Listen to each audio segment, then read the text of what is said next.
안녕하세요. 커피의 신 기욱입니다.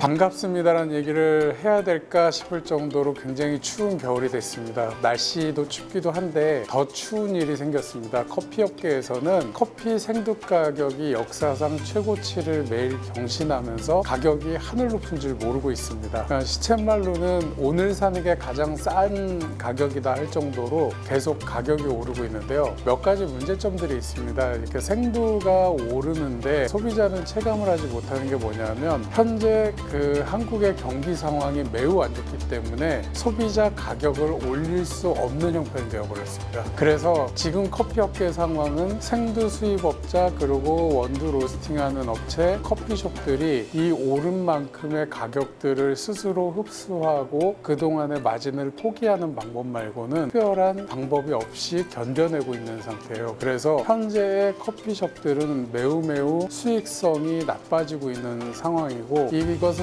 단지 커피숍만의 문제가 아니라 원두 수입업체, 생두 수입업체 모두 다 고통스러운 하루하루를 보내고 있는 상황입니다. 그래서 이 커피 가격의 상승은 과연 언제쯤 안정화될까요? 라는 얘기를 많이 하는데 현재까지는 굉장히 안타까운 얘기지만 올해 안에는 내려갈 가망성이 없다. 아무리 긍정적으로 잡아도 하반기 때 조금 내려갈 예정이긴 하나 그것도 커피 지수 현재에서 10에서 20% 이하가 내려가기는 너무 힘들다라는 견해들이 보이고 있습니다. 그래서 많은 사람들이 커피 가격이 이렇게 오르는 이유는 뭡니까? 라고 물어보는데 커피 가격이 오르는 이유들은 다양합니다. 실제로 몇 년 전부터 얘기해왔던 기후변화가 큰 역할의 축들을 담당하고 있기는 하지만 그거는 그렇게 크지는 않은 것 같아요. 현재 커피 수급 상황이라든가 이런 데이터상으로 볼 땐 커피가 부족하거나 커피가 생산이 안 된다거나 이런 상황은 아닌 것 같고요. 연례 없이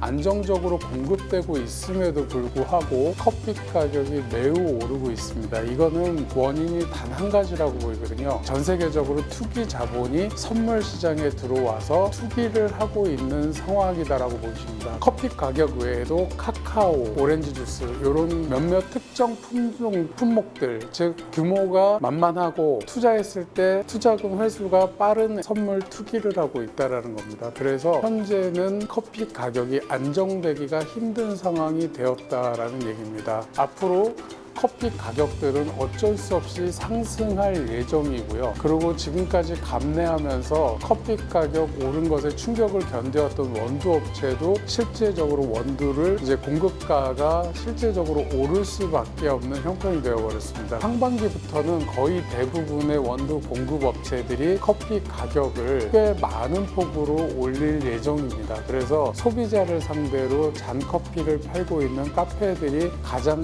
큰 타격을 받게 될 거라는 게 현재의 예측입니다. 이 카페들도 커피 가격을 올려서 소비자한테 전가를 했으면 좋을 텐데 한국 시장이 지금 많이 왜곡되어 있는 상태예요. 뭐냐면 1,000원, 1,500원짜리 커피가 시장의 주류를 차지하고 있기 때문에 이 1,000원, 1,500원짜리 커피가 가격을 올리지 않는 한 나머지 카페들이 마음 놓고 가격을 올리기에 너무나 부담스럽고 가격을 올렸을 때 손님이 떨어질 거라는 두려움에 가격을 쉽게 올릴 수가 없는 상황이 되어버렸습니다. 그래서 하반기에는 매우 어려운 시장이 될 거다라는 예상이 됩니다. 그래서 현재 커피숍이 견뎌내기 위해서 무엇을 해야 될까 봤을 때 임대료를 내린다거나 원두 가격을 낮은 거를 찾아서 쓴다거나 이런 것들은 현실상 불가능한 상태가 되었습니다. 결국은 인건비를 줄이는 상황을 만들어야 되는 것밖에 없는 상황입니다. 한국에서 운영하고 있는 카페들,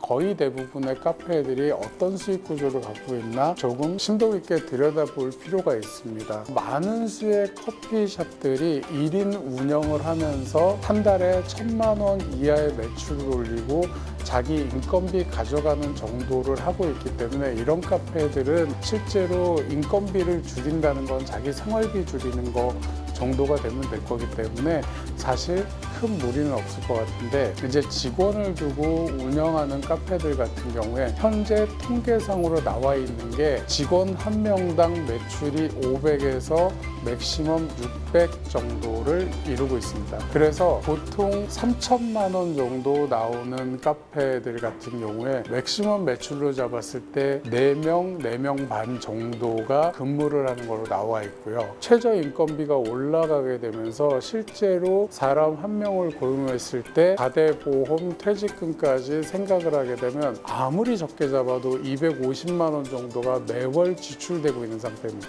그래서 최저로 잡았을 때 직원 한 명이 500만 원 정도 수익을 올린다 그랬을 때 250만 원 정도를 빼고 250만 원에서 재료비, 임대료 이렇게 내고 나면 거의 남는 게 없는 상태가 되죠. 카페가 장사가 잘 되는 곳에 있고 이렇게 장사가 잘 되고 이렇게 힘든데 왜 막상 남는 게 없을까? 그리고 마지막에 계산해 보면 사장이 직접 노동해서 내 인건비를 가져가는 거 말고는 특별하게 남는 게 없다라는 생각들이 많이 들게 됩니다. 그래서 그 문제를 이제 해결하지 않으면 안 될 때가 왔습니다. 커피숍이 진짜 꿀 빨던 때는 2000년대 초반쯤일 거예요. 그때도 매출이 직원 한 명당 500에서 600만 원대가 나왔고, 그때만 해도 직원 한 명 월급이 100만 원 정도 수준이었거든요. 그래서 임대료 주고 재료비 주고 해도 꽤 많은 돈이 남을 시대였는데, 지금은 인건비가 벌써 250만 원 수준, 즉 한 사람이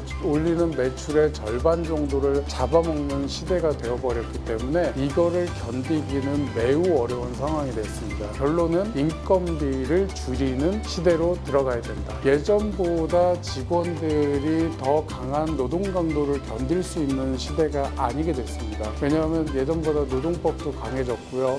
휴게 시간도 지켜야 되고 이런 것들이 많기 때문에 결국은 기계의 힘을 빌리고 기계를 사용해서 사람을 덜 쓰는 것을 충분히 고려해서 인건비를 줄여서 수익성을 개선하는 쪽으로 좀 더 고민을 해야 되는 시점이 왔습니다. 이런 것과 발맞춰서 전자동 머신 업계도 많은 변화를 했습니다. 지금까지 봐오던 반자동 머신들도 굉장히 많은 발전을 했는데, 우리가 보지 않는 사이에 전자동 머신은 완전히 탈바꿈을 해버렸습니다. 전자동 머신의 3대장이라고 부르는 서머플랜. 서머플랜은 여러분들이 많이 못 들어봤겠지만 스타벅스에서 사용하는 게 서머플랜이고요. 에버시스, 이제 요거는 미국 쪽에서 가장 히트친 머신이고요. 그 다음에 프랑케, 요거는 이제 유럽 쪽에서 굉장히 많이 사용하는 머신이고요. 이 세 머신 전부 다 스위스에서 생산을 하고 있고요. 스위스 하이테크 기술들이 들어가서 생산을 하고 있습니다. 근데 이들이 완벽하게 변신을 해냈고요. 이제 필드에서 서머플랜이 약 20년가량을 스타벅스와 함께 노하우를 쌓으면서 실제로 커머셜한 커피 시장에서 전자동 머신이 해야 될 일에 대한 것들을 완전히 파악을 해놨기 때문에 나머지 머신들도 니즈에 맞춰서 완벽하게 진화를 해왔습니다. 현재의 에스프레소 커머셜한,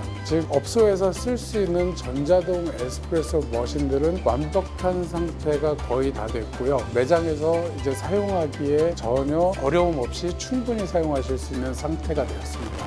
근데 문제도 한 가지 있습니다. 뭐냐면 이 에스프레소 머신 만드는 회사들도 잘 알고 있어요. 이 에스프레소 머신이 사람 한 명을 대체할 수 있다는 것을 명확하게 알고 있기 때문에 커피 머신 한 대가 한 사람의 1년치 최저임금으로 가격이 세팅되어 있습니다. 그래서 이 에스프레소 3대장들 에버시스, 서머플랜, 프랑케 모두 다 약 3천만 원 초반대에 가격이 설정되어 있습니다. 이게 가격이 생각보다 많이 비싸다라고 생각할 수 있지만 거꾸로 생각하면 그렇게 비싸지도 않습니다. 뭐냐면 현장에서 한 명을 줄일 수 있다면 한 명이 최저임금을 받아도 1년 연봉이 3천입니다. 전자동 머신 한 대 값이거든요. 그래서 이 3천만 원짜리 머신을 사용했을 경우에 한 명을 줄일 수 있다라는 보장만 있다면 첫 해에 기계값을 뽑고요. 나머지 4년 동안 1억 2천을 벌 수가 있습니다. 1억 2천을 인건비로 나가야 될 걸 1억 2천을 사장의 호주머니에 넣을 수 있다라는 얘기가 되죠. 그래서 투자금이라든가 아니면 벌돈이라든가 이런 거를 챙겨 넣을 수 있다라는 얘기가 되는 거죠. 현재는 그 커피숍에서 앞으로 어떻게 변화해야 될지에 대해서 좀 더 고민을 하는데 전자동 에스프레소 머신이라는 선택지가 생겼습니다. 한 가지 첨언하자면 전자동 에스프레소 머신이 3천만 원이 굉장히 비싼 것 같잖아요. 근데 이거랑 동등한 퀄리티의 하이엔드 커피 머신을 2그룹짜리만 사더라도 보통 2그룹짜리 에스프레소 머신이 약 2천만 원 정도 합니다. 그리고 거기에 따라가는 하이엔드급 그라인더들이 최저 300만 원씩 하거든요. 그래서 요즘 같은 경우에 그라인더를 보통은 최소 2대, 보통은 3대 정도 사용하게 됩니다. 다크 로스팅, 라이트 로스팅, 그 다음에 디카페인. 그래서 3개 정도의 그라인더를 사용하기 때문에 실제로 하이엔드 커피 머신을 사용하나 이런 하이테크 전자동 머신을 사용하나 비용들은 비슷하게 됩니다. 그래서 창업 비용에 크게 문제가 없다라면 전자동 에스프레소 머신을 가지고 준비해서 창업을 하게 되면 인건비를 줄이면서 수익성을 늘릴 수 있는 형편에 도달할 것 같습니다. 전자동 에스프레소 머신 그거 뭐 커피 제대로 나와? 먹을 만은 하나? 이렇게 많이 생각을 하시죠. 근데 요게 이제 왜 그러냐면 여러분들이 지금까지 가정용 에스프레소 머신들을 쭉 봐왔었고 가정용 에스프레소 머신이 뽑는 커피의